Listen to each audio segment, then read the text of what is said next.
మన ప్రభు అయిన యేసుక్రీస్తు నామములో షారోన్ గ్రూప్ వాట్సాప్ మినిస్ట్రీస్ తరపున మీ అందరికీ శుభములు తెలియజేయచ్చు ఉన్నాము. ప్రియ దైవజనమా, షారోన్ మన్నాలో భాగముగా ఈ దినం మరొక వాక్య భాగమును ధ్యానించుకుందాము. విలాప వాక్యములు 5వ అధ్యాయము 21వ వచనము. యెహోవా, నీవు మమ్మను నీ తట్టు త్రిప్పిన ఎడల మేము తిరిగెదము. చిన్న ప్రార్థన చేసుకుందాం.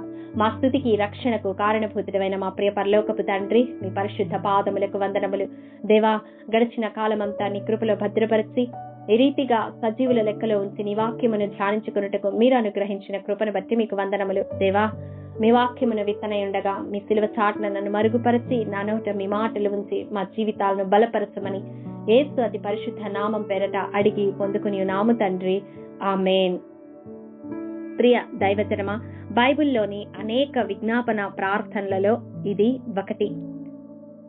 క్రీస్తును వెంబడించే విశ్వాసిగా క్రీస్తు కొరకు రోషముగా జీవించాలని రక్షణ పొందిన నాటి నుండి మన ఆత్మీయ యాత్రను కొనసాగిస్తూ ఉంటాము. కానీ రాను రాను ఆ ఉజ్జీవాన్ని కోల్పోతూ ఉంటాము.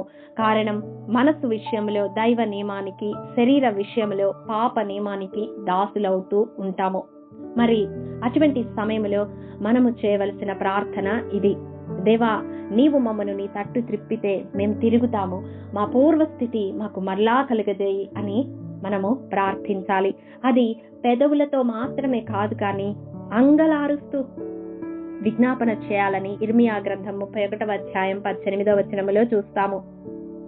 నీవు నా మనస్సును త్రిప్పిన ఎడల నేను తిరుగుదును అని ఎఫ్రాయిము అంగలార్చుచుండగా నేను ఇప్పుడే వినుచున్నాను. అవును ప్రియ దైవజనమా, దేవుని కొరకు నమ్మకముగా జీవించాలనే తృష్ణ కలిగి ఉన్నప్పటికీ ఈ లోకము, మన శరీరము మనల్ని ఏలుబడి చేస్తూ ఉండగా అతి పాప నియమాన్ని జయించలేక, దేవునిలో స్థిరముగా కొనసాగలేక, పడిలేచే కెరటములో ఉన్న మన ఆత్మీయ జీవితాన్ని బట్టి అంగలారుస్తూ, దేవా, నీవు మమ్మల్ని నీ తట్టు త్రిప్పితే, మా మనస్సును నీ తట్టు త్రిప్పితే మేము తిరుగుతాము, మా పూర్వస్థితి మాకు మరలా కలుగజేయి దేవా.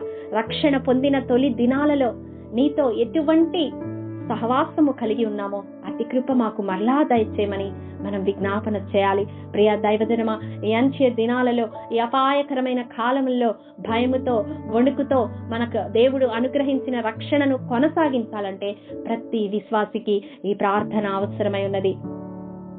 ఎందుకంటే ఆయన ముఖ కాంతి మనకు రక్షణను అనుగ్రహిస్తుంది. ఆయన ముఖ కాంతిలో రహస్య పాపములు మనకు కనపడతాయి. మనల్ని మనము సరి చేసుకోవాలంటే దేవుని ముఖ కాంతి మన మీద ప్రసరింప చేయబడాలి. అది ఏ రీతిగా? మనము ఆయన వైపు తిరిగినప్పుడే. ఏ రీతిగా మనము తిరగగలము? దేవుడే మనలను తన తట్టు త్రిప్పుకోవాలి. కాబట్టి ఈ దినము నుంచి ఈ ప్రార్థన చేద్దాము. ఈ నూతన సంవత్సరములో ప్రాచీన స్వభావమునంతటిని విడిచిపెట్టి దేవుని కొరకు నమ్మకముగా జీవించాలని తీర్మానము తీసుకున్న ప్రతి ఒక్క బిడ్డతో దేవుడు సూటిగా మాట్లాడుతూ ఉన్నాడు.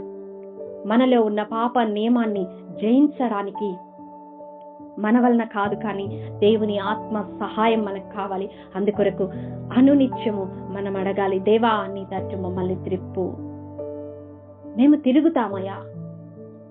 రక్షణ పొందిన దినాలలో మేము ఎటువంటి సహవాసము కలిగి ఉన్నామో అటువంటి ఉజ్జీవాన్ని మాలో రగిలించు అని మనము అడిగేవారముగా ఉండాలి. అతి కృప దేవాది దేవుడు మనందరికీ దయచేయునుగాక. ఆమేన్.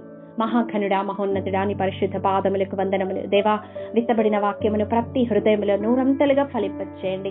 ఈ వాక్యము వింటున్న బిడ్డలలో ఎవరైతే నీ కొరకు నమ్మకముగా జీవించాలని ఆశపడుతున్నప్పటికీ వారిలోని పాప నియమాన్ని జయించలేకపోతున్నారో అటు వారిని మీరు జ్ఞాపకం చేసుకొని మీ వైపునకు త్రిప్పుకొని, ప్రభువా అయ్యా, వారి పూర్వ స్థితి మరలా వారి కలుగజేయమని యేసు పరిశుద్ధ నామం పేరట అడిగి పొందుకొని నాము తండ్రి, ఆమేన్.